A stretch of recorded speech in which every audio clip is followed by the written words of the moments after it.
Assalamualaikum warahmatullahi wabarakatuh. Alhamdulillah, nahmaduhu wa nasta'inuhu wa nastaghfiruh wa na'udzu billahi min shururi anfusina wa min sayyiati a'malina. Man yahdihillahu fala mudilla lahu wa man yudlilhu fala hadiya lahu. Asyhadu an la ilaha illallah wahdahu la syarika lah wa asyhadu anna Muhammadan abduhu wa rasuluh, amma ba'da. Alhamdulillah. Saya tadi tengok tuan imam kita, sahabat kita daripada, adik kita daripada UiTM jadi imam. Dan ni alhamdulillah kita perkembangan yang bagus dalam kehendak orang Islam nak kepada Islam. Tak semesti mengaji pondok ataupun mengaji universiti Islam, tapi boleh jadi imam.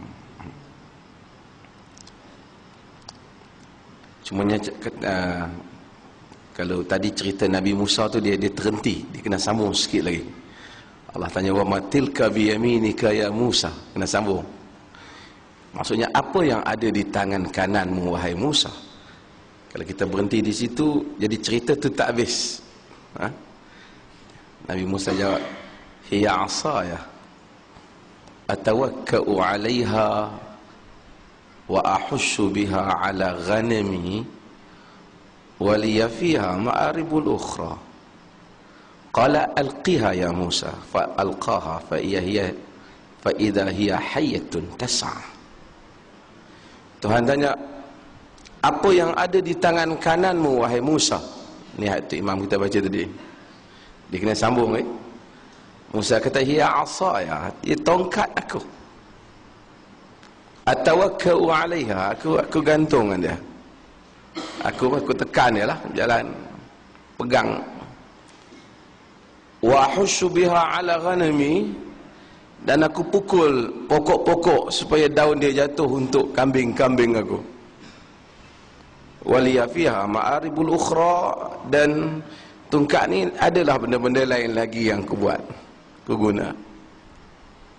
Allah Subhanahu wa ta'ala tahu, tapi Allah nak supaya Nabi Musa beri perhatian. Sebab ada benda Allah nak suruh dengan tongkat tu. Maka Allah kata, qala alqiha ya Musa, campak tongkat dia, fa idza hiya hayyatun tas'a.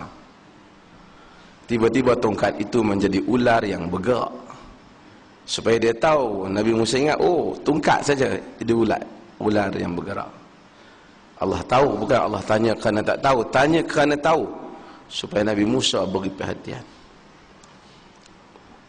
Saya teringat, saya ada kawan seorang orang meniaga di Langkawi, meniaga besar, bot-bot Langkawi banyak, kebanyakan dia punya. Dia kata dulu dia bawa masuk, orang guna lesen dia, ada bawa rokok. Untung banyak, sebulan dia boleh dapat lebih kurang 20,000 bersih. Dia kata dia jumpa dengan satu orang. Orang tu tanya dia, orang ni ustaz lah juga kan, orang tua. Tanya, meniaga apa? Kata meniaga buat rokok. Tapi dia kata meniaga yang bagus ni, kerja yang bagus ni belah kambing, kata. Pasal para nabi kebanyakannya belah kambing. Nabi Musa belah kambing, semua Nabi belah kambing. Nabi Muhammad SAW belah kambing. Kambing ni binatang bagus lah, makan bagus. Cumanya kambing ni dia makan rumput, dia makan pokok-pokok, daun-daun. Satu daun ni dia tak makan, daun apa?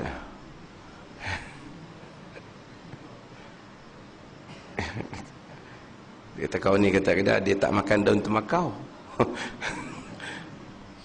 Kambing ni binatang bagus, Nabi pun belah, tapi kambing tak mau makan daun tembakau. Kalau kita duk import Duk ekspor bagi orang makan, kalau kita teruk lah.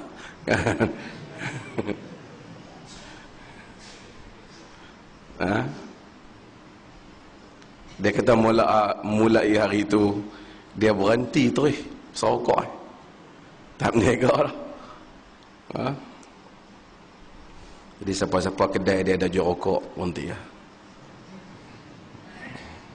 Niaga bagus. Niaga kedai makan tak apa, bagus bagi orang makan, tapi tak payah bagi orang isap rokok.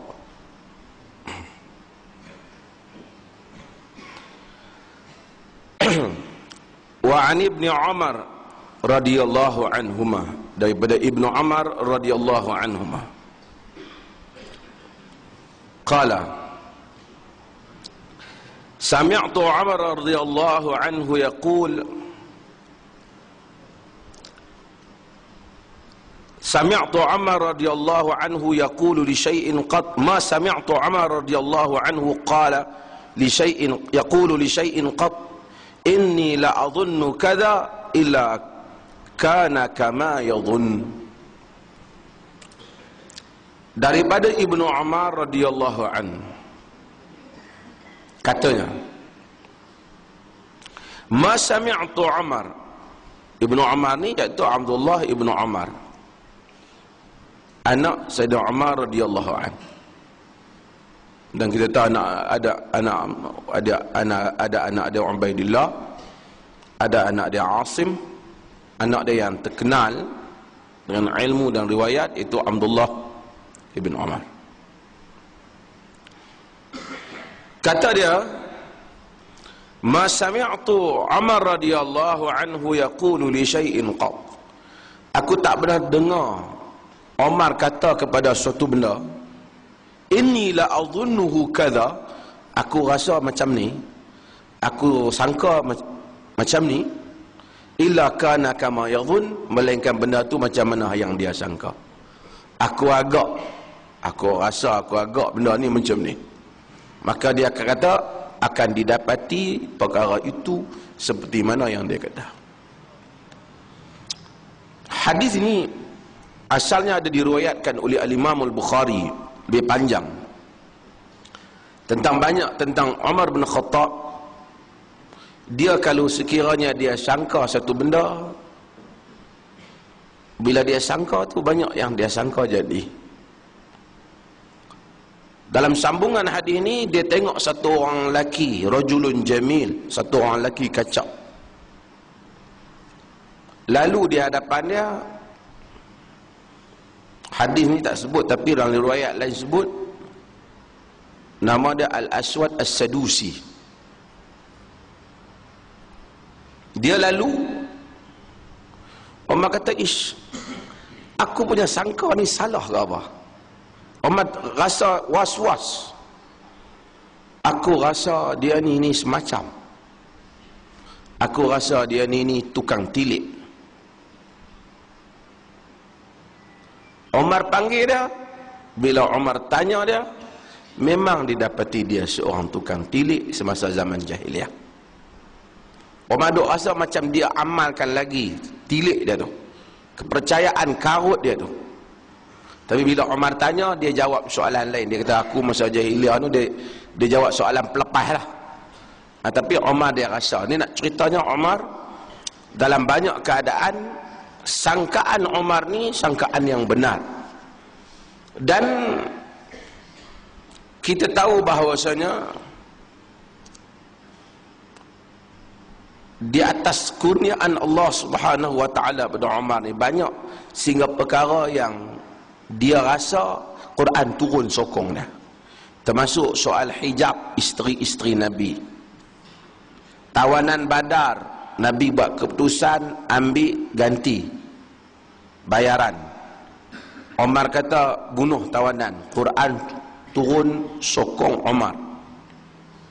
Pendapat yang kata ni ialah pendapat Abu Bakar dan Nabi sokong, tapi Quran turun sokong Umar. Bukan tanda Umar lebih baik pada Nabi, tapi tanda Nabi bermesyuarat. Tapi Al-Quran banyak keadaan, beberapa tempat dia menyokong Umar bin Khattab radhiyallahu anhu.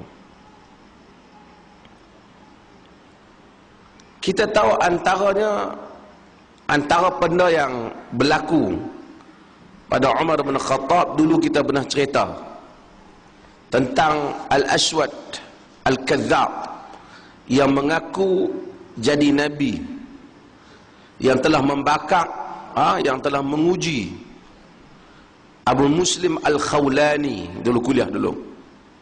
Dia suruh mengaku, atashhadu anni Rasulullah, kau saksikan aku Rasulullah? Kata, lam asma', aku tak dengar. Dia uji balik, atashhadu anna Muhammad Rasulullah, kau saksikan bahawasanya Muhammad Rasulullah? Dia kata, na'am, Muhammad Rasulullah. Oh, jadi dia tahu Abu Muslim Al-Khawlani dengar, bukan tak dengar. Kata dia, hang saksikan, atashhadu anni Rasulullah, hang saksi tak aku Rasulullah? Aku tak dengar. Hang kata apa? Abu Muslim Al-Khawlani. Jadi Al-Aswad Al-Ansi Al-Kadzab ambil dia, bubuh dia dalam api, dan dia tak terbakar. Oleh kerana dia tak terbakar, ni dia di Yaman maksud. Al-Aswad tak tahu nak buat apa. Al-Aswad bin Qais ni dia tak tahu nak buat apa. Akhirnya dia buang, dia suruh hang pergi keluar daripada sini. Apabila dia pergi ke Madinah nak jumpa dengan Abu Bakar Siddiq radhiyallahu an, cerita pasal dia nak sampai tu lambat. Cerita orang tentang dia dibakar tak terbakar ni dah sampai dah ke Madinah. Umar bin Khattab radhiyallahu an tengok saja muka dia, Umar dah tahu, kaukah orang yang dibakar dan tak terbakar? Dia kata ya. Umar kata, alhamdulillah, kerana Allah Subhanahu wa taala menjadikan aku ni dapat melihat di kalangan umat Muhammad orang yang seperti Ibrahim alaihissalam. Firasah Umar,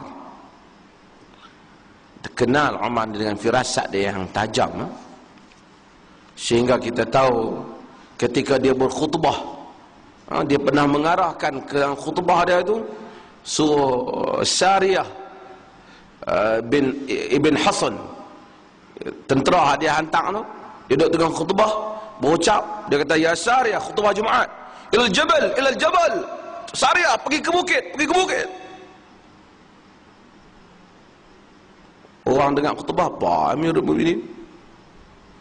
Bila turun Abdul Rahman bin Auf, kata kat dia, apa kau duk suruh Sariyah nu pergi sepadan tu? Dia kata, aku nampak musuh, aku arahkan dia pergi ke bukit supaya mereka tak serang dari belakang. Allah kurnia kat dia firasah Amirul Mukminin Umar bin Khattab radhiyallahu anhu. Ini termasuk dalam karamah dia.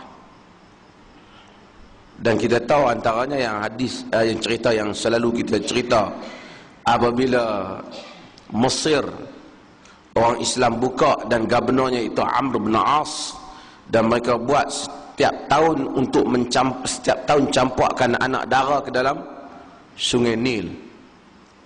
Campurkan anak dara ke dalam Sungai Nil. Dan apabila Amr bin As, dia kata ini tak boleh, Islam larang benda ni. Bila mereka tak mau campak tahun tu, Sungai Nil tak naik air. Bila Sungai Nil tak naik air, mulalah orang kata itulah, orang dok kata, depa kata tak buat. Bila tak buat, tengok apa dah jadi. Syaitan kan dia main. Macam kita mengaji sikit, kita biar ba'ala tak salah, duk pakai benang hitam ikat tangan budak-budak apa. Kena malam tu dia khiyau tak mau nak berhenti budak tu. Hak geng-geng khurafat dalam keluarga kita kalau datulah, depa ni mengaji pandai sangat, orang ikhtiar. Tengok apa jadi dah. Macam itulah. Maka dia tulis kepada Umar bin Khattab, Amr bin As, tulis hal ni kepada Amirul Mukminin Umar bin Khattab radhiyallahu an, dan Umar tulis surat kepada Sungai Nil. Terkenal cerita ni, iaitu min Abdullah Amirul Mukminin ila Nil Mesir. Umar ni tak pernah sampai rasa Mesir. Daripada hamba Allah Amirul Mukminin kepada Sungai Nil Mesir. Fa in kunti tajri min qibaliki fala tajri.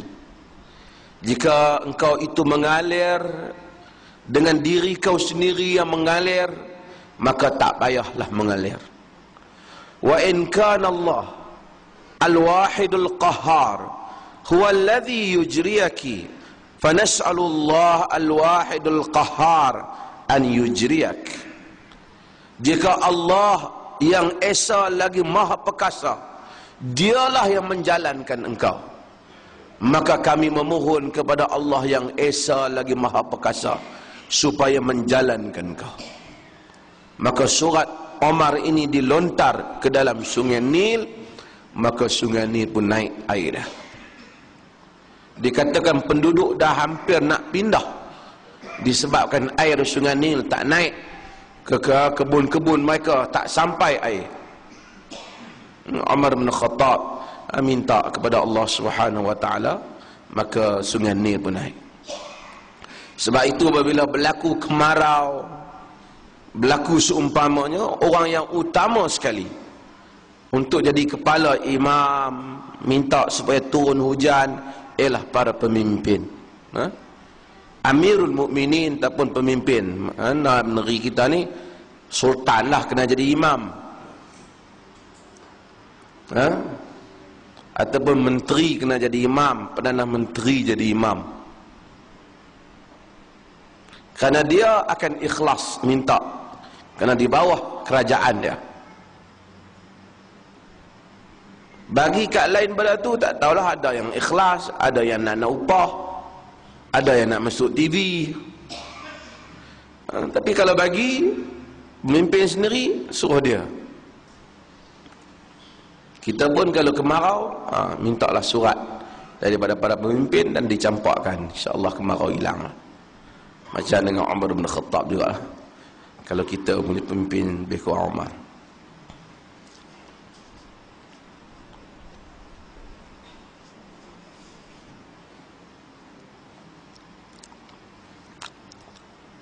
Ada satu kejadian yang disebut oleh Ibn Qayyim dalam At-Turuqul Hukmiyah.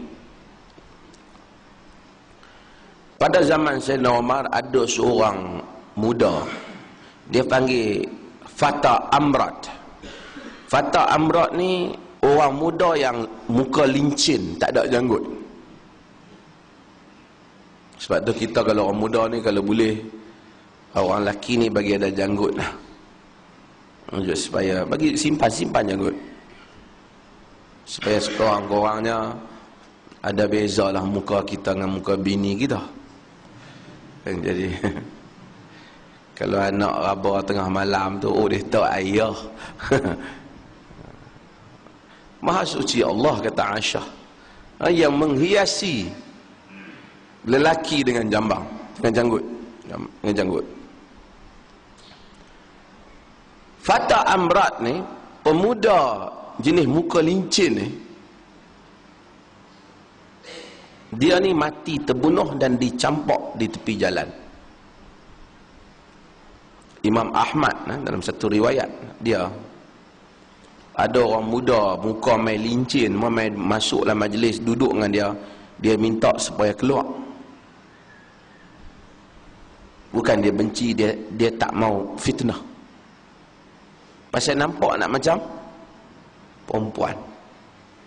Kita pun macam itulah. Katanya kalau kita tokoh, kita apa, kalau mai orang lembut-lembut ni nak duduk majlis jalan bang kita, kalau boleh elok supaya kita ada nilai. Benda ni macam-macam boleh timbul, berbagai andaian, fitnah dan seumpama. Umar bin Khattab, dia tengok pemuda ni mati terbunuh di jalan. Dia minta doa kepada Allah Subhanahu wa taala supaya Allah tunjuk siapa dia yang bunuh pemuda ni. Hampir setahun cari tak jumpa. Sehinggalah satu hari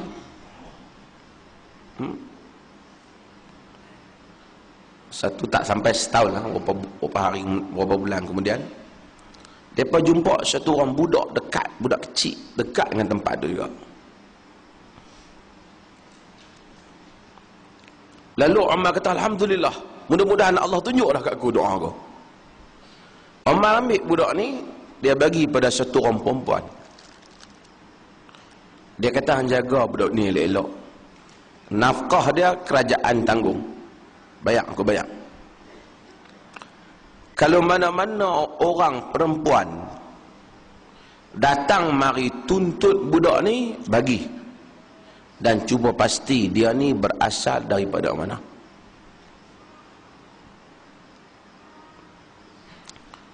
Duduk tak berapa lama, memang ada orang perempuan yang datang tuntut budak ni, nak pinjam sekejap, nanti dia hantar balik. Dia kata, kerana ayah aku nak tengok budak ni.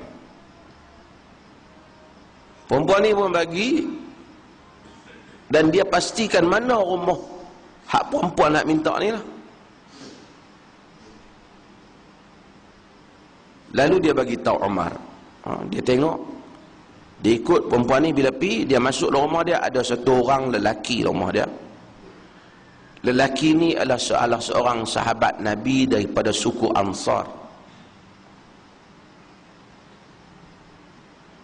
Dia mai, dia hormat, dia peluk lelaki ni, bapak dia. Dia bagi budak ni. Bila Umar tahu, Umar pergi ke rumah ni, Umar masuk ke lelaki ni. Umar tanya, macam mana keadaan anak perempuan hang ni? Kata lelaki ni, dia adalah satu orang anak yang baik, kuat salat, kuat puasa, kuat bangun solat malam, dan taat kepada aku. Umar kata, Alhamdulillah, aku nak jumpa dia. Aku dengan dia, saya nak cakap, nak masuk. Umar masuk kepada dia, dan Umar gempang dia, gempang. Umar kata, hang cakap benar. Kalau hang tak cakap benar, aku ambil tindakan. Umar selak pedang dia. Dan dia tahu bahawa Amirul Mukminin Umar bin Khattab ni satu orang yang bersungguh. Dia kata, sebenarnya ada satu orang perempuan tua, dia mari kepada aku dan dia layan aku, mai jaga aku, duduk dengan aku. Aku rasa dia macam mak aku, baik, dan aku pun sayang kat dia macam dengan anak dia. Satu hari dia kata dia nak pergi bermusafir. Dia minta supaya aku jaga seorang anak perempuan dia. Dan aku jaga satu orang perempuan, rupanya dia ni ialah seorang pemuda yang muka macam perempuan, amrat, tak ada janggut, dia pakai kelumbung apa semua. Aku sangka dia perempuan. Dia duduk dalam rumah aku, dia tengok diri aku dan seumpamanya. Satu hari ketika aku sedang tidur, dia naik, dia nak rogol aku. Dan dia paksa aku tak boleh melawan. Aku gagau-gagau, ada pisau tepi aku tikam dia. Dan dia mati.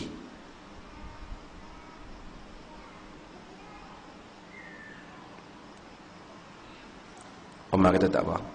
Itulah cerita dia, muda tu. Dan Umar bin Khattab radhiyallahu an, bila dengar cerita tu, Umar kata, sadaqti wa barakallahu fiki, benarlah kau, dan mudah-mudahan Allah Ta'ala berkati kau, dan kau jagalah. Dia pergi kepada bapa perempuan ni, jagalah anak perempuan kau elok. Ini cerita Umar ni, cari dia, jumpa boleh.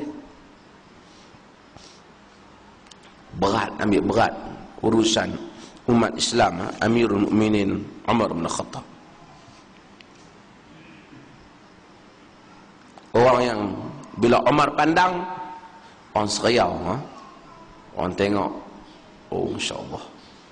Umar kata, ni hang ni dah tak kena. Kalau dia kata tak kena, pergi semak nak banyak tak kena.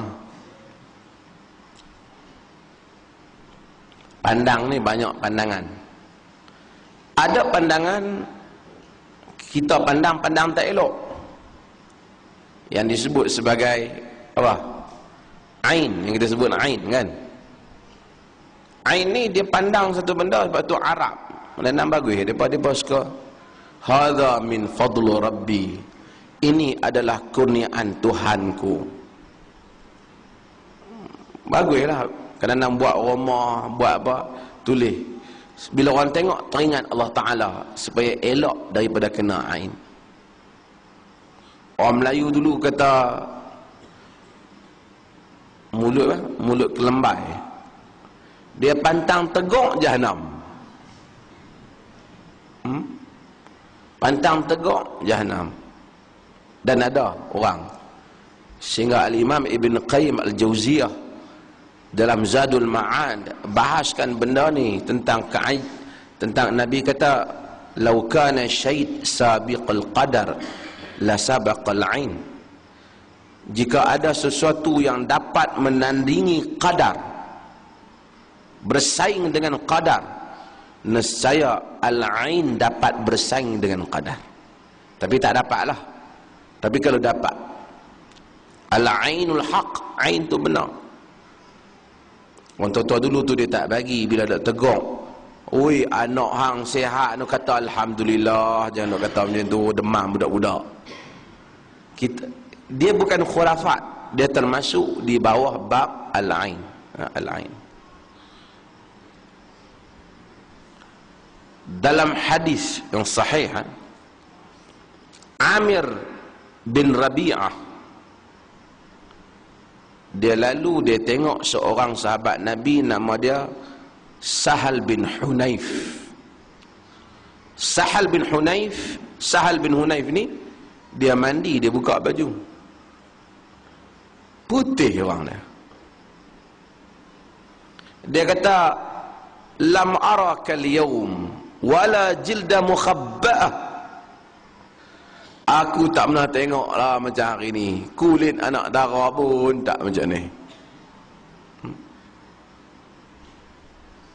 Lepas dia kata macam tu, Sahal bin Hunayf jatuh sakit perut. Sakit yang menyebabkan teruk lah. Nabi kata, man yattahimunahu, orang mengaduk Nabi. Nabi kata, siapa yang buat tomakan pada dia? Nabi kata, tomak. Orang kata Amir bin Rabi'ah, dia tegak Sahal. Nabi kata, alama yaqtulu ahadukum akhahu idza ra'a ma yu'jibuhu falyad'u bil barakah. Nabi kata, kenapa seseorang kamu membunuh saudaranya? Kalau dia tengok ada sesuatu benda yang dia rasa kagum, maka doalah dengan keberkatan, minta berkat. Barakallahu fiik, Masya Allah, Tabarakallah. Arab mudah kata, kita lambat. Nabi kita doa. Nabi panggil Amir bin Rabi'ah, Nabi suruh dia jurih, dia mandi, dia jurih pakaian termasuk belah dalam pakaian dia, dan ambil air tu dan simbah kepada, jurih kepada Sahal bin Hunayf yang senak perut dah. Setengah orang dia tak faham hadis tu, dia ingat ambil ayak kawan yang senak perut tu pi jurih kepada kawan yang tegak tu, dia ingat baru padam gagun tu. Tak, sebenarnya tak. Sebaliknya. Sebaliknya. Nabi kata al-ainul haq. Wa idza ghutusiltum faghsilu. Apabila kamu diminta supaya mandi, maka kamu mandi. Masuk orang kata ni hang tegak anak aku tak boleh tidur tau. Budak kecil ni, hang mandi ayak hang mai, ambil kita jurih. Macam mana benda ni pergi ambil ayak dia jurih? Tidaklah dapat kita tafsirkan. Allah Subhanahu wa taala cipta alam ni dengan satu benda yang kadang-kadang luar biasa sistem dia. Kadang-kadang ada benda yang mungkin kita tak faham. Ibnu Qayyim dia buat contoh, dia kata setengah orang berubat bila kena patuk ular, nak buang bisa tu makan daging ular tu balik dalam setengah. Ada dia kata kadang-kadang tak dapat akal fikirkan, tapi ada benda ni berlaku dan hadis-hadis ni menunjukkan tentang kebenaran ain ni. Termasuk dalam ain Arab kata orang yang haid dia tak boleh buat laban yogurt lah. Dan orang Melayu kata perempuan haid tak buat tapai. Dia sebahagian daripada ain. Yang ni berbeza dengan firasah, yang mana kita tengok dan kita Allah bagi lontar benda yang benar pada sangkaan kita. Yang ni dia tengok dengan tak elok, sebab tu min syarri hasidin idza hasad. Sekarang kita tengok banyak benda ajaib yang manusia mula kaji. Dulu kalau kita pegang handphone duduk di sini, kita bercakap, orang berada di Amerika ataupun di Mekah, ayah kita, mak kita, kawan kita duk bercakap dia di Mekah. Kalau orang ni 500 ataupun 1000 tahun lepas tengok alat ni, dia kata yang ni kau ni tukang sihir besar, kalah ahli sihir Firaun.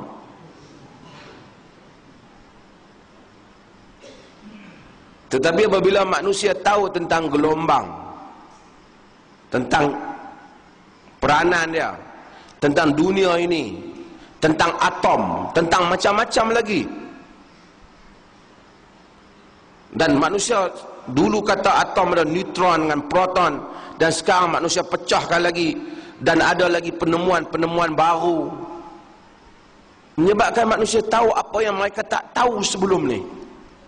Dan sekarang ada usaha pemindahan, nak pindah barang dari satu tempat ke satu tempat yang lain dengan gunakan teknologi, tak pergi kapal terbang lah. Kalau tidak kita baca bagaimana Afrid minal jin Afrid minta nak pindahkan singgasana Nabi Sulaiman, singgasana Malikatus Sabak, Maharaja Queen Sabak, orang Melayu panggil Balqis. Quran tak sebut nama dia Balqis, Israeliat menyatakan nama dia Balqis, Allah alam barangkali. Pindah, duduk bangun, tapi orang yang diberi ilmu memindahkannya dengan sekelip mata. Dan manusia cuba teknologi ni, akhirnya manusia tahu dunia ini lahwun wa la'ib, permainan dan sia-sia sahaja. Segala yang manusia tengok, yang ada di depan mata dia ni hanyalah permainan. Benda yang mungkin hanya gabungan daripada atom-atom yang sebenarnya sama saja nilainya, cuma dia dibentuk dengan bentuk yang berbeza. Ini siapa yang belajar sains, dia akan tengok macam-macam lagi percubaan manusia di masa hadapan. Mungkin benda yang huduh boleh jadi cantik, benda yang macam-macam lagi. Wa mal hayatud dunya illa la'ibun wa lahun, Quran kata. Maka tidaklah kehidupan dunia itu melainkan permainan sia-sia dan permainan belaka. Waladdarul akhiratu khairul lilladzina yattaqun, negeri akhiratlah yang lebih baik kepada orang-orang yang bertakwa. Macam-macam manusia dengan segala yang mereka miliki, kadang kita tengok tak ada apa pun dah. Islam bukan menentang kekayaan, tak tentang, tetapi menganggap kebahagiaan di sebalik harta adalah satu anggapan yang sangat salah.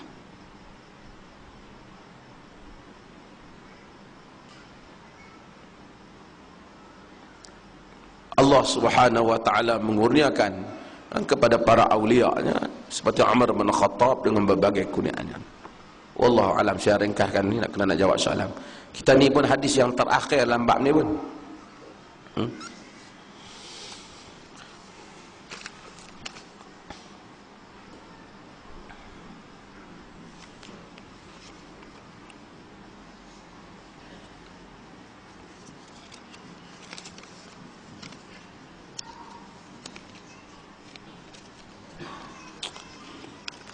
Ada orang tanya pasal apa sedekap atas dada. Apa? Saya sebenarnya, saya tahulah sebahagian yang tanya ni yang muda-muda kot. Saya tak. Pasal ada orang barangkali tak ada kerja kot, pergi buat ceramah tentang sedekap atas dada. Sedekap ni saya pun tak tahu perkataan dia. Sedekap ni bahasa apa? Indonesia. Tak tangan ni, tak dada ni. Hukuman dia apa? Dan mereka pun kata bahawasanya yang mula letak tangan kata tak tangan tak dada ni ialah Al-Albani rahimahullahu ta'ala. Mari setengah orang, ada satu ustaz mana, tahu dia ni barangkali habislah kerja dalam dunia ni. Yang tu lah kerja hak dia nampak, hak boleh jadi masyhur pun, buatlah ceramah nak cerita benda ni. Kalau nak cerita benda ni sekadar satu jawab soalan padan lah. Ni nak buat satu ceramah, nak pergi kata ke Albani. Sebenarnya tak betul. Bukan Albani yang mula kata tak tangan tak dada ni. Tengok kalau kita selusuri mazhab, banyak. Abu Hanifah, walaupun dia kata tak tangan wanita, tak tangan bawah pada pusat, tapi dia kata wanita dalam mazhab Abu Hanifah, wanita dalam mazhab Ahnaf, wanita tak tangan atas dada. Ya, ada bab wanita tak tangan atas dada, kata Abu Hanifah.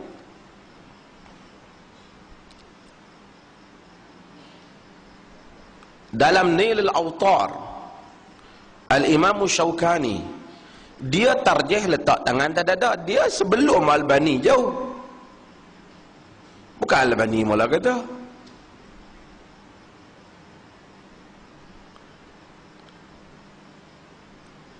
Sebenarnya memang dari segi hadis tidak ada hadis yang sahih di mana nak letak tangan. Dari segi hadis yang sahih, yang kuat untuk dijadikan sebagai hujah yang putus, tidak di bawah dada, tidak di bawah pusat, tidak di atas dada. Malah nak jawab soalan ni, jawab ni. Tidak ada. Tetapi dari segi perbandingan riwayat, ni ahli hadis, antara yang lemah tu, letak tangan atas dada boleh dianggap lebih kuat daripada sekalian yang lain. Pasal yang ada hadis Nabi tak tangan kanan atas tangan kiri. Di mana dia letak? Perkataan dada itu ditafsirkan oleh mazhab Syafi'i dalam Al-Imam Syafi'i kata di bawah daripada dada. Tapi dalam Takhrijul Hidayah dinasabkan kepada mazhab Syafi'i, dia kata atas dada. Karena hadis Mu'min bin Ismail, semua hadis ni berasal daripada seorang sahabat, iaitu nama dia Wa'il bin Hujur. Wa'il bin Hujur yang meriwayatkan tak tangan kanan dan tangan kiri, letak ada riwayat atas dada, ada bawah pusat dan seumpamanya. Yang lain semua riwayat yang dhaif. Dia rawi ni bila dia dhaif. Tapi kalau ada satu yang dhaif tapi disokong sikit, oleh yang walaupun agak dhaif, dia lebih kuat daripada yang lain. Kita macam periwayat lah. Dia ni tak berapa, dia bukan dhaif. Dhaif ni ada banyak jenis. Ada dhaif disebabkan kerana dia panggil adalah. Dhaif ni tak boleh. Orang tu dipertikaikan peribadi dia, tak boleh dipercayai, ada tomahan pada peribadi. Dhaif ni tak boleh ambil kira, out. Dhaif yang boleh ambil kira ni rawi yang dipertikaikan dia di sudut ingatan,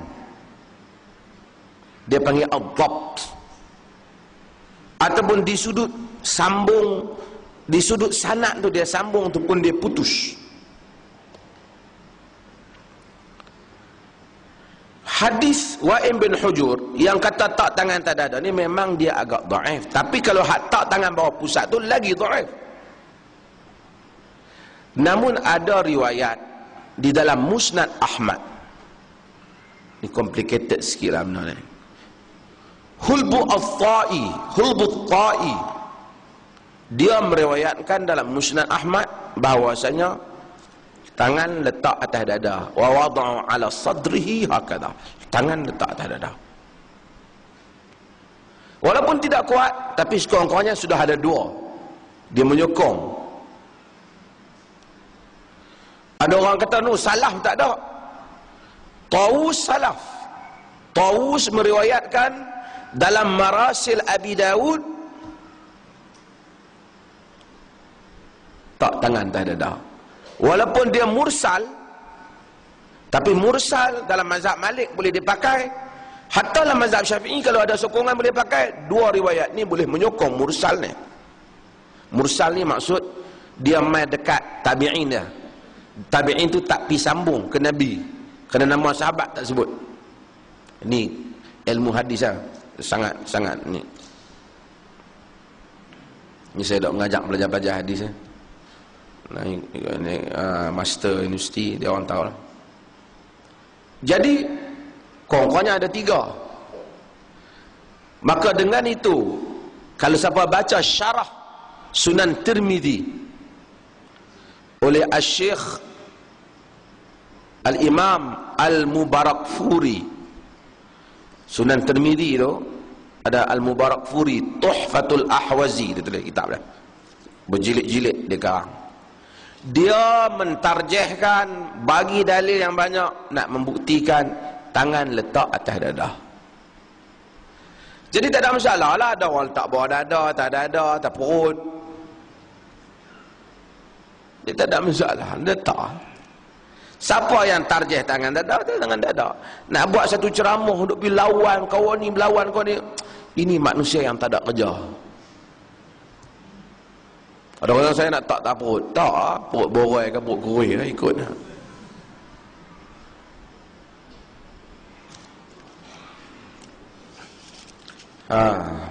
Benda tu pun banyak lagi benda. Adakah benar fatwa rasmi Al-Azhar Syekh Shaltun mengiktiraf dan mengakui Syiah mazhab Ja'fariyah sebagai salah satu mazhab dalam Islam di mana Muslim bebas untuk bermazhab dengan mazhab tersebut?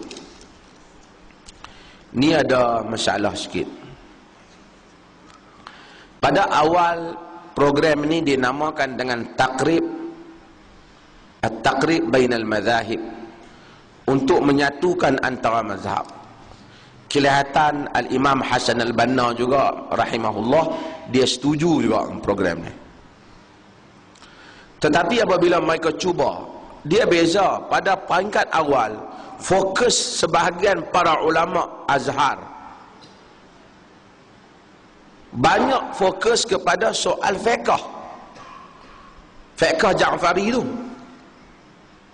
Mereka tidak fokus pada soal akidah. Jadi sikit fiqh tu kadang-kadang ada perbezaan pendapat fiqh yang memang boleh kita tengok juga pandangan-pandangan fiqh itu. Tetapi Isna Asyariyah itu bukan saja fiqh, dia juga akidah. Bahagian akidah itu masalah. Maka kita tengok jago-jago tokoh-tokoh ikhwan sendiri, apabila mereka mula-mula sokong Akhirnya apabila mereka mengalami pengalaman dengan Syiah, mereka menarik balik sokongan mereka. Bukan kita kata tak boleh untuk ambil manfaat kan seumpamanya, tapi kita kena, kadang-kadang orang ni dia tak faham mazhab tu. Kalau mereka kafir sahabat umpamanya, beratlah. Macam mana kita nak terima? Tak apa. Sahabat ni ada dua pendapat, satu kata kafir, satu kata tak kafir. Takkan macam tu. Ini benda yang orang tak runding. Tapi Syiah di sudut saya bercakap soal hujah. Apa pun kita berhujah. Bukan kita ban orang tak tahu apa sebab. Kita kena hujah dia. Syiah di Malaysia ni, dia mari bukan dalam fiqh tu, dia mari yang tu lah. Kafirkan sahabat dan seumpamanya. Dan ini benda kita tak dapat terima. Dan di Bahrain seumpamanya, mereka bangkit nak lawan kerajaan Bahrain. Kita orang lawan pasal kerajaan korupsi itu satu hal. Tapi apabila dibakar Masjid Abu Bakar Siddiq, diambil masjid-masjid Ahli Sunnah, ini cerita lain. Ini cerita mazhab. Budak-budak Syiah, lepas saya forum dengan Datuk Dr. Masyitah tu, meluahkan rasa tak puas hati sebab saya komplain uprising di Bahrain tu. Dia kata ini bukan, ini hak lain tu semua perjuangan perut, Bahrain tu perjuangan agama. Yalah, pasal kau agama Syiah.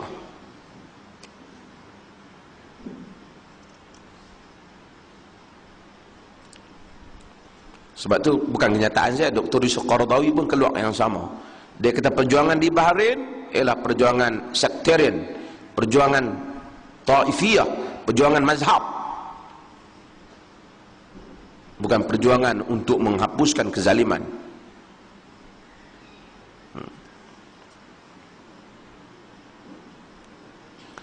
Adakah boleh kita sedekah harta wang dan Al-Fatihah kemudian niatkan kepada orang yang telah mati? Kita boleh sedekah harta dan kita minta Allah Subhanahu wa taala berikan pahala kepada keluarga kita. Kalau Allah mau dia beri, jika tak sedekah tu, pahala tu kekal dengan kita. Adapun sedekah Fatihah kepada jenazah, wallahu taala alam. Ada mazhab kata boleh, tetapi dari segi contoh amalan Nabi SAW tak ada lah. Aisyah radhiyallahu anha, dia tanya Nabi, kalau kita pergi kubur nak buat apa? Nabi suruh bagi salam. Assalamualaikum ya ahli diyari minal mu'minin wa inna insyaallah bikumul lahiqun. Inna lillahi wa inna ilaihi raji'un wa inna insyaallah bikumul lahiqun. Kita doa, kita minta bagi salam. Nabi kata Aisyah sebelum sampai, hang bagi salam, kemudian baca Fatihah sekali. Kalau Nabi kata hari itu, kita pun baca, tapi tak kata. Orang kata hampa ni kedekut. Tak, bukan masalah kedekut, masalah tak ada contoh. Tak ada contoh pun boleh. Nabi terlupa apa? Takkan nak kata gitu. Allah buat hak Nabi suruh lah. Agama ni pi ambil PhD 10 pun takkan nak sama dengan Nabi sepatah pun.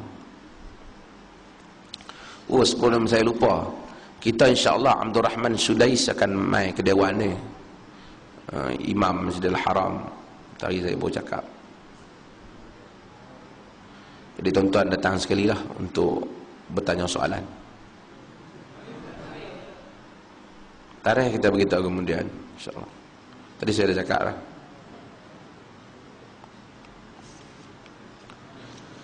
Bolehkah kita melakukan jamak dan qasar jika kita bermusafir lebih daripada 3 hari? Apa pendapat? Kata tak boleh lebih daripada 3 hari. Ya, pendapat kata tak boleh 3 hari. Tapi nas tak ada. Ibnu Umar di Azerbaijan telah jamak qasar selama 6 bulan. Kerana dia musafir. Selagi satu orang musafir, maka dia boleh melakukan jamak. Allah bagi pada orang yang jamak dan orang qasar dan jamak apabila dia musafir. Kalau kita naik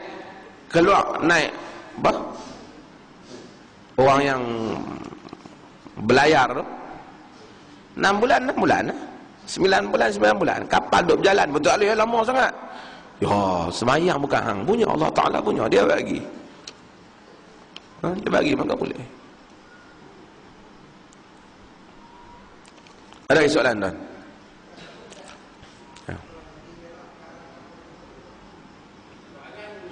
Saat ni nak jawab pasal pucuk-pucuk. Ya. Ya. Ini Haji tanya.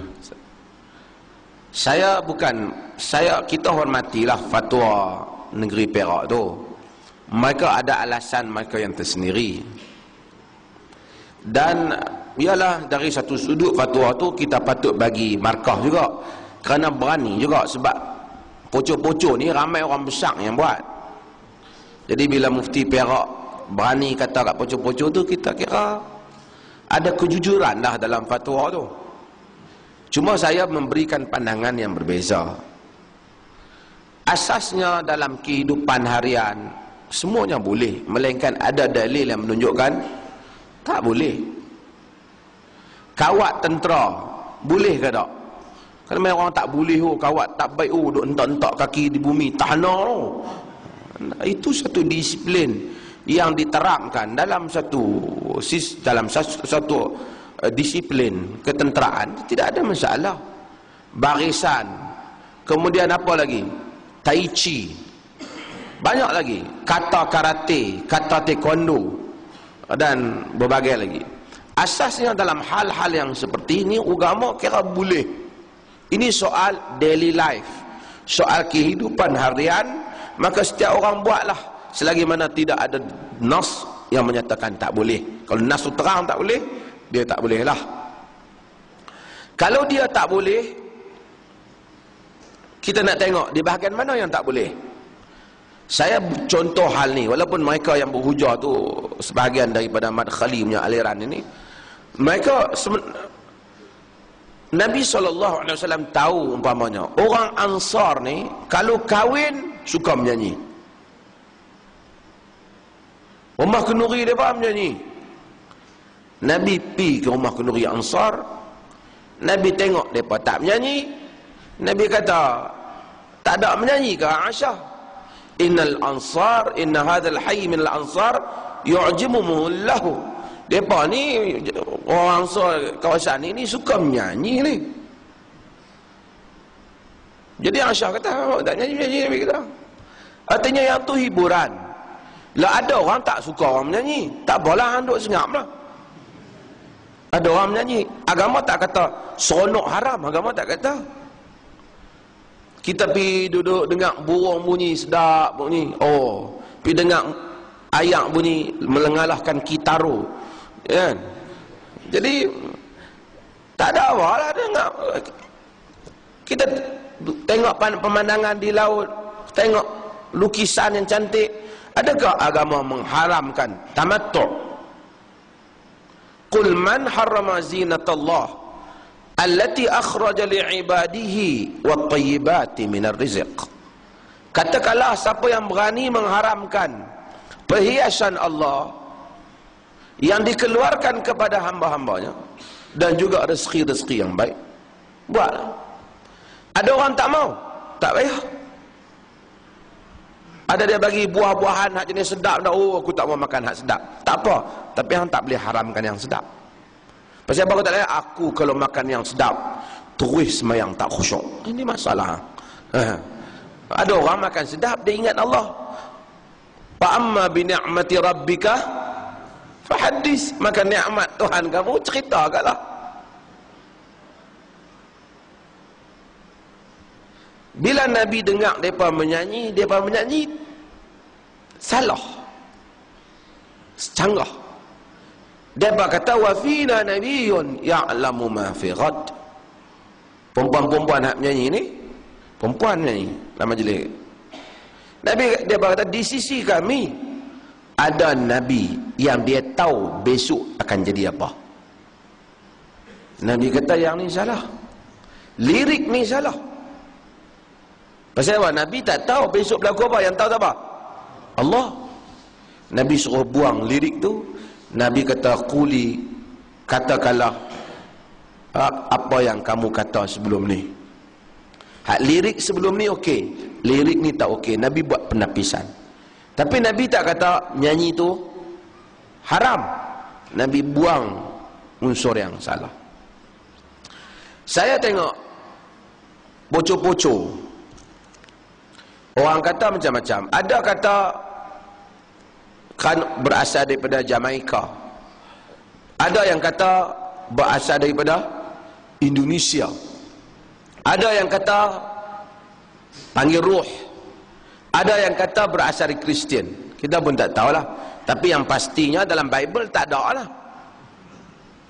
Pasal rujukan dia sama ada New Testament atau Old Testament, tak ada benda ni. Jadi di mana kita pun tak tahu. Pasal apa? Pasal langkah pi depan, langkah pi belakang, langkah kanan kiri, jadi macam salib. Kalau orang tu maksudkan salib, kalau dah macam tu, suruh dalil langkah jadi X, tak usah jadi T. Yang penting dia sejenis daripada senaman yang agak santai untuk orang yang berumur. Kalau kita kata haram benda ni, saya bukan masalah saya berpucuk-pucuk, tak. Kalau dia kata haram taekwondo tu, saya kacau juga kan. Pasal benda tu kita main. Tapi kalau kata karate ataupun bunga silat umpamanya, banyak lagi lah. Tai Chi tu pun ada dia punya sejarah dia juga. Tapi orang yang mengamalkan dia tu, adakah dia ada attention untuk melakukan benda tu, ataupun dia terikat? Dia boleh ubah. Dan pentingnya pergerakan yang mengeluarkan peluk. Maka kita kata asalnya benda ni tak boleh diharamkan. Kalau ada salah, ubah yang salah. Melainkan di atas saya ni duk pucuk-pucuknya memang duk panggil roh.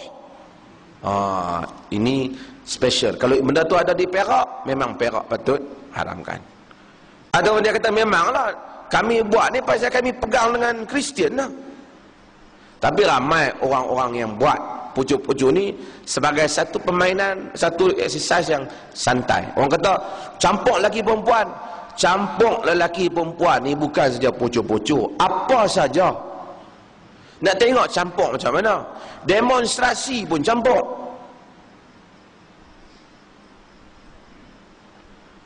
Kalau nak salah, salah. No, sampai bukit 3 pagi tak habis-habis. Hak tu salah pasal bukan kata pucuk-pucuk. Berjoging 4-3 pagi pun kita nak kena larang. Jadi kita kena bezakan perkara apa yang nak diharamkan tu. Dia pergerakan apa yang nak diharamkan. Dia kata lagu dia tak sesuai, cari lagu lain. Dondang sayang lah. Ni lagu apa? Saya ingat, tak kira kat belah raya Sarawak marah pula kan. Hak tarian Sarawak, hak pakai cawat tu pun lagi petut. Tapi tak tahu, saya pun tak kata haram lah kan. Itu pun boleh dia pakai selok panjang kan, kalau dia mau kan. Itu pun ada lagi. Roh apa, padi, roh ayam semua ada kan. Jadi semua hal-hal yang seperti ini kita nak kena lihat lah, supaya lebih luas. Tapi kita hormatilah. Dah Perak nak kata haram, tapi saya bimbang lah kalau semua benda sekali orang salah anggapan. Islam ni dia tak boleh haram pucuk-pucuk, boleh Tai Chi, boleh lagu inang, boleh apa, bunga silat. Sedangkan semua tu ada latar asal, punca dia.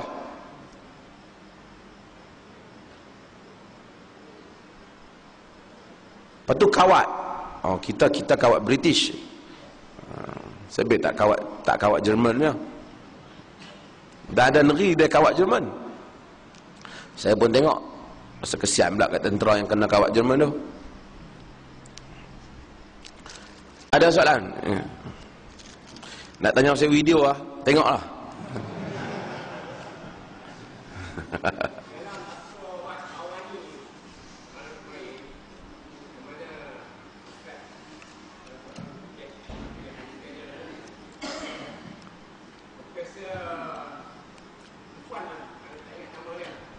Datuk Rafiah.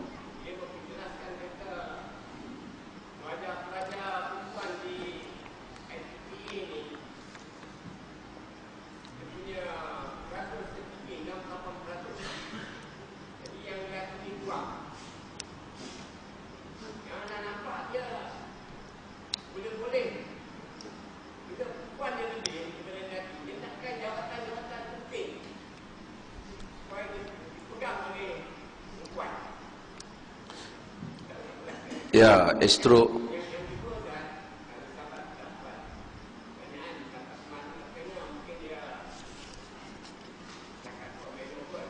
Ya.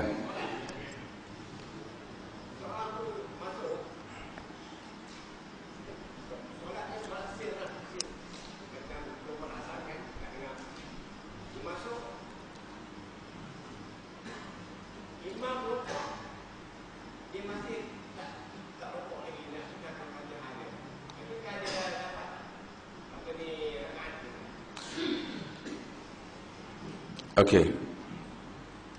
Pertama ialah Astro malam tadi tu 45 minit. 3 panel pula kan nak cerita pasal perempuan dan soal dia mereka bercakap tentang kepimpinan wanita, tentang women's leadership dalam Islam. Kepimpinan wanita dalam Islam. Saya kata bahawasanya kepimpinan ini asasnya bukan soal gender. Kepimpinan ini soal kelayakan. Siapa yang ada al-quwah dan al-amanah, maka dia layaklah. Ada kemampuan dan ada amanah. Kalau dia lelaki pun macam Muammar Gaddafi, tak layak. Kalau dia lelaki macam Husni Mubarak, tak layak. Atau macam siapa-siapa sajalah yang boleh menyebabkan hilangnya 108 bilion duit negara, tak layak. Kalau perempuan, kalau dia mampu seperti mana dengan Malikatus Sabak,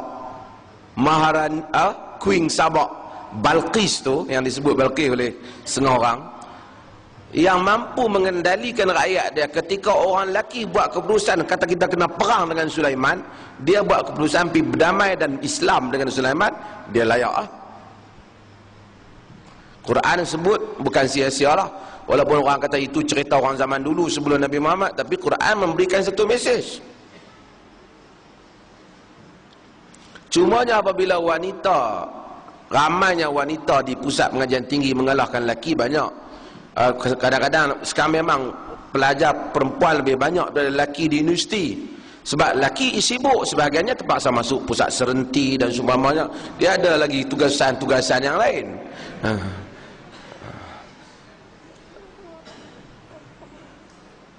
Dia masalah pertama, ada sijil, bukan terpelajar, bukan semesti boleh memimpin. Bukan kita suruh pusat serenti itu memimpin, tak. Yang ada sijil, ada orang keluar universiti, tapi kita bagi jawatan kat dia, tak boleh, dia tak kerti buat. Ada orang tak mengaji tinggi pun, mungkin peringkat dia first degree ya, lebih baik daripada yang ada PhD, daripada skill of leadership, kemampuan dia, pengurusan dia, kepimpinan dia, dia lebih baik, karismatik dia lebih tinggi.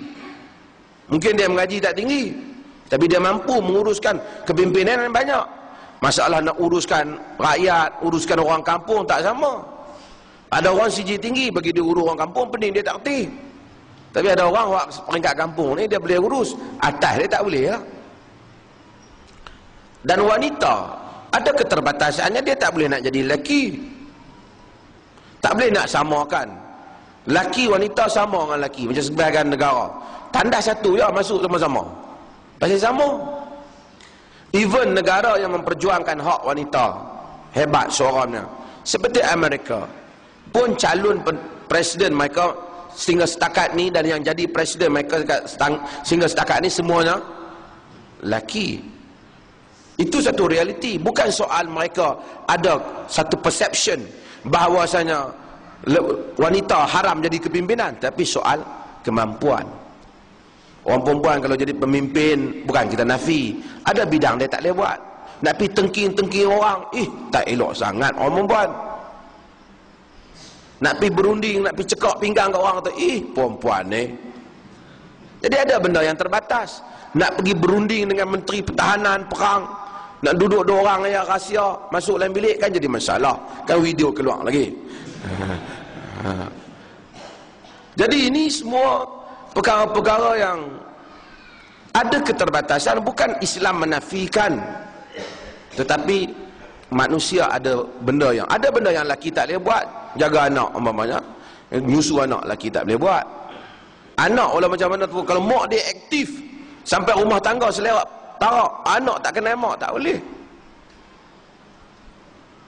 Macam tu lah. Ni di Perlis cerita bunuh budak ni. Saya duka cita. Saya tulis, ada orang tikai, dia kata kenapa Dr. Hasri tulis PAS Perlis kena bertanggungjawab. Dia kena bertanggungjawab sebab sekolah itu sekolah dia, dalam kawasan dia, markas dia, ustaz dia, dan pengurusi itu yang berhormat dia. Macam polis tembak, itu polis kena bertanggungjawab. Kalau sekolah kementerian kena, walaupun yang pukul itu cikgu, tapi kementerian kena tanggungjawab. Macam mana terbayang seorang budak umur 7 tahun, anak yatim, mak tak ada. Ni berdasarkan media lapor, dan saya pun telefon pergi ke Perlis minta maklumat ni. Mak tak ada, ayah dia pun tak tahulah, terserahlah pada dia. Tapi dia kata dia jumpa anak dia ni pun setahun yang lepas, duduk dengan keluarga angkat. Pergi ke sekolah asrama tu, dia sukalah. Lepas tu ustaz ni kata dia curi duit RM7 saja. Kalaulah RM7 budak curi ni, kita warning lah dia. Kemudian budak ni nafi kata dia tak curi. Keluarga dia kata dia seronok pergi sekolah tu. Tambat budak ni 2 jam, jenuh dia. Mesti dia lari. Bila dia lari, pukul dia. Polis tengok ada tangan dia melecet pasal dia diheret. Dipukul kepala dia, dihempas dia ke dinding, mati dia. Bayangkan anak kita 7 tahun macam mana. Ni mak tak ada, mentang-mentang orang tahu dia mak tak ada, pak tak buat tak tahu. Ustaz ni belasah dah. Atas nama, ini bukan sekolah private yang milik individu, milik satu pertubuhan. Bayangkan kalau sekolah ni mana-mana parti yang lain, mereka nanti kena. Habis ceramah keluar dalil. Saya bukan anti, tapi kita kena ada. Ini soal, bukan soal parti, tapi soal masa depan. Benda mesti ni tak boleh berulang. Memang salah ustaz tu, tapi apabila wakil rakyat, pengusi tu kata ustaz ni sebenarnya seorang yang baik. Baik apa?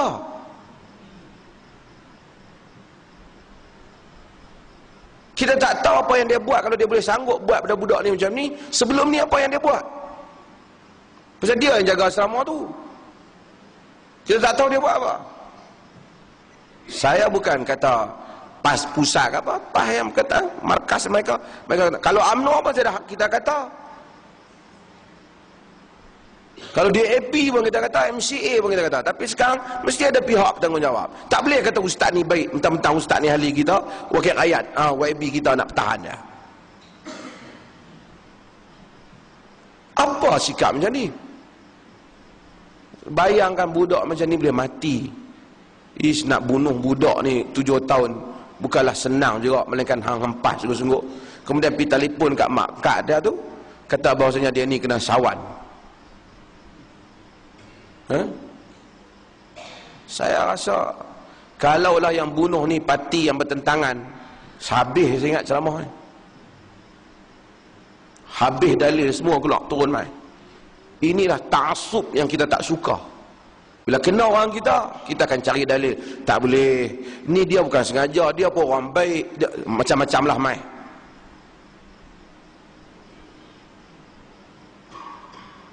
Ini menduka citakan. Peduli apa parti mana pun. Tapi soal ni nyawa manusia. Macam mana masa depan pendidikan kita buat ni? Saya baru dia bercakap dengan Raja Perlis, yang muda Perlis. Pasal Saya majlis, benda tu patut duduk majlis, mereka tak duduk orang majlis. Sebab kita pernah nasihat supaya benda ni ikut peraturan, pilih guru. Tak boleh pula kita kata sebenarnya ustaz ni dia memang ada mental sikit. Oi, kalau ustaz jadi mental je nak ambil. So jaga budak-budak. Dan kalau tuan-tuan pergi ke dalam web, tuan-tuan tengok semua hak duk jaga ni, semua ni paku besar-besar semua dalam parti berkenaan. Saya bukan anti dia, tapi saya masalah budak ni bukan kerana dia, tapi dia kena satu pihak mesti bertanggungjawab. Tak boleh kami tak bertanggungjawab. Kalau macam tu banyak lagi sekolah kerajaan orang mati. Ada orang kata dia kerajaan bertanggungjawab, cikgu pukul, kita tanya kementerian. Mana benar orang lepas? Walaupun pegawai polis yang tembak budak tu, tapi kes ni polis mesti bertanggungjawab. Takkan bila mai gilang kita tak boleh, kena terimalah takdir. Kalau ustaz tu takkan nak biar saja. Ada pihak mereka jawab, kerana ustaz tu bertanggungjawab, dia tak mau biar budak ni jadi pencuri.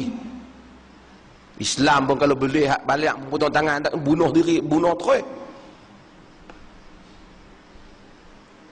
Tuan-tuan, fanatik ni teruk, hina, jijik. Tak usah perkara fanatik parti apa pun sama, fanatik mazhab pun sama, fanatik parti pun sama, apa pun boleh berparti pun. Dah negara demokrasi, tapi jangan fanatik. Bila salah, kata salah, silap. Kita bertanggungjawab dan kita mengutuk perbuatan orang kita ni. Cakap macam tu lah. Gentleman lah. Jangan pergi pertahan pula. Soal rokok. Siapa yang man adraka rokok, man adraka rukuk faqad adraka rakaah. Siapa yang dapat rokok, maka dia dapat rakaat. Kalau dia tak sempat rokok bersama dengan imam, rakaat itu tak dikira untuk dia. Last soalan. Ada? Ya, sila. Dah ni ada soalan. Ada soalan?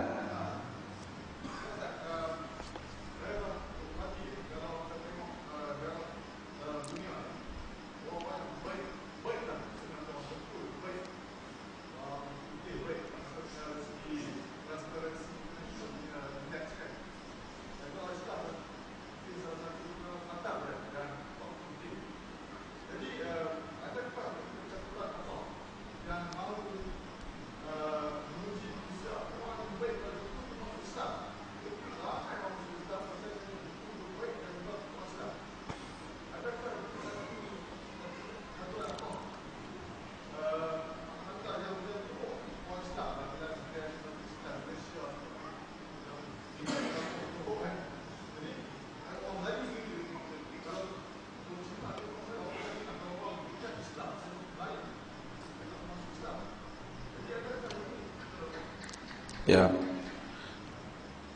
tuan-tuan, persoalan ini telah di samping saya nak masuk tajuk ni, ini yang menyebabkan sebahagian orang-orang barat berfikir agama ini sebenarnya bersifat geografi.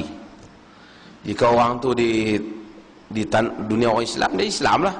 Di tempat Kristian, dia Kristian lah.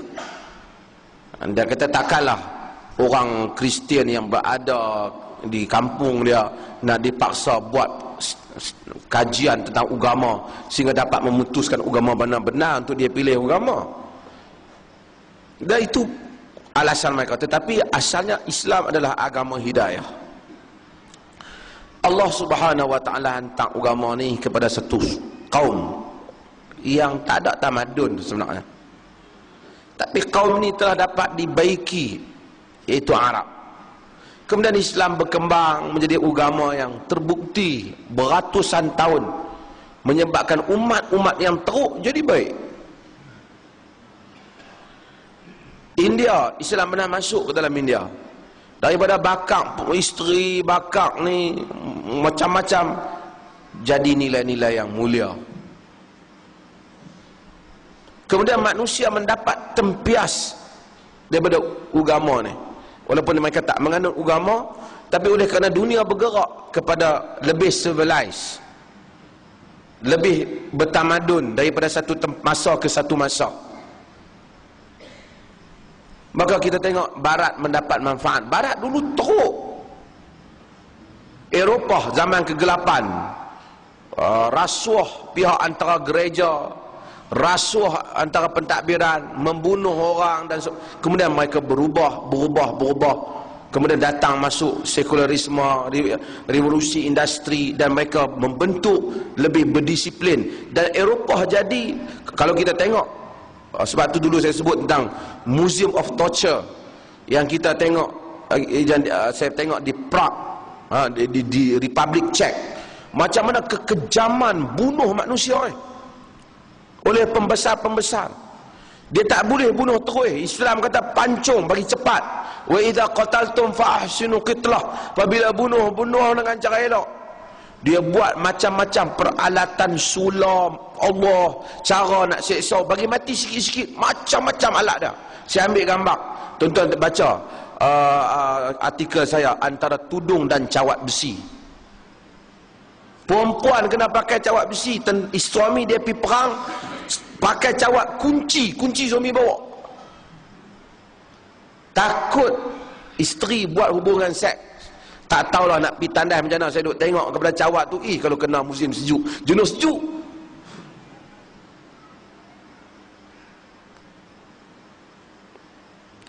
Ada Museum of Medieval Torture yang di Prague. Kekejaman. Kemudian mereka mula baik. Hatta Nazi, pembunuhan besar. Agak mula korang membunuh ni, saya ingat baru je ni, 50-an ke atas dia dah mula dunia barat pun mula tersusun, dah buat peraturan, isu-isu demokrasi mula dibangkitkan, hak-hak human rights mula diperkatakan. Kita tengok mula barat sudah ada kesedaran dan mereka jadi tinggilah di sudut tamadun mereka. Jepun sendiri satu bangsa yang sopan. Kita tahu tuan-tuan, kalau di Jepun tuan-tuan tahu lah, dia hengguk ni bukan saja cakap depan orang, cakap dalam telefon pun dia hengguk, walaupun orang tu tak nampak. Saya tanya dia, apa siapa awak tunduk? Sedangkan kawan tu tak nampak. Dia kata dah biasa. Tapi kita tahu dalam sejarah dia bunuh diri tinggi. Dan hari ni pun Jepun ni bunuh diri setahun 45,000 saya ingat. Bunuh diri. Sebab hilangnya satu unsur hidayah. Islam mari. Di atas bangsa yang terima Islam ni, Arab ni dah tarik Islam. Dunia Islam ni macam kata John L. Exposito dalam Who Speaks for Islam, 1.5 bilion orang Islam kan? Yang Arab ni 200 juta ya. Dia tidak represent Islam. Orang kata bila orang sebut Islam, Barat selalu teringat Arab. Arab ni 200 juta ya. Indonesia 200 juta lebih campur dengan Melayu. Mungkin Melayu Islam lebih besar daripada Arab. Bangsa India yang Islam lebih besar pada Arab. Dan Afrika yang Islam mungkin lebih besar pada Arab. Jadi dari segi pembahagian bangsa, banyak bangsa dah dapat dah Islam ni. Dah banyak bangsa. Cuma tinggal beberapa bangsa Barat umpamanya, mereka pun teruk.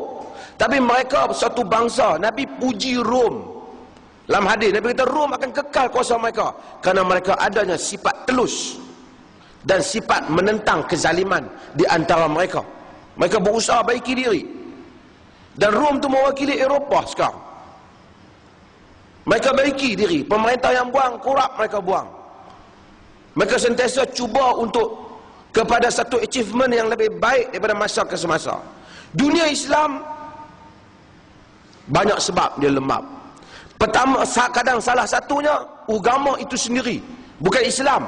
Cara penafsiran agama. Lahirnya ulama pengampu menggunakan agama, mereka lah yang menguatkan kedudukan para pemerintah, yang mana pemerintah ini sekalipun begitu corrupted dan begitu teruk sekali, dan mereka akan keluarkan dalil-dalil untuk mempertahankan institusi ini. Bukan salah agama, salah orang agama. Dan mereka tak bawa kepada negeri macam Jepun. Dia ada disiplin, walaupun kadang-kadang Dia mudah dulu soal nyawa, dia bunuh orang ni. Tapi dia ada disiplin di sudut wang. Tak pergi. Hatta beberapa bank Islam dalam dunia ni, bagi orang Islam jaga, selalu hilang duit. Kena panggil orang putih mai jaga, duit tak hilang walaupun dia tak Islam. Allah Subhanahu wa taala akan hukum kita di atas kita tak melaksanakan Islam, dan di atas kita tak sampaikan Islam kepada orang yang bukan Islam. Mereka menderita di dunia ini kerana mereka tidak menikmati nikmat iman orang bukan Islam. Tapi di sudut dunia mereka dapat buat apa sajalah, haram halal tak ada. Sebab apa? Sebab Islam tak sampai. Adakah Allah akan hukum mereka? Allah dah kata, "Wa ma kunna mu'adzibin hatta nab'asa rasula." Kami tak akan mengazab melainkan setelah kami hantar rasul. Maka kemungkinan orang Eropah selamat di akhirat kerana tak ada siapa sampaikan Islam yang betul bagi tempat-tempat yang tak sampai Islam, dan kemungkinan kita lebih tak selamat kerana Islam dah sampai kat kita. Kita dah tak sampai kat orang, kita sendiri pun buat tak betul. Mungkin sebahagian orang Cina yang tidak Muslim yang tak sampai Islam di Malaysia ni, walaupun kita dengar dia pun keliru, saat kata tak boleh masuk masjid, saat kata boleh masuk masjid, saat kata dia keliru, dia tak tahu apa Islam yang sebenar. Mungkin dia ada hujah di sisi Allah untuk menyatakan kenapa aku tak boleh masuk Islam, pasal tak tahu Islam mana sebenar, mai terang kat aku. Tapi kemungkinan orang Melayu yang Islam yang pi duk kata hang kafir, orang Melayu tu mungkin masuk dulu pada dia.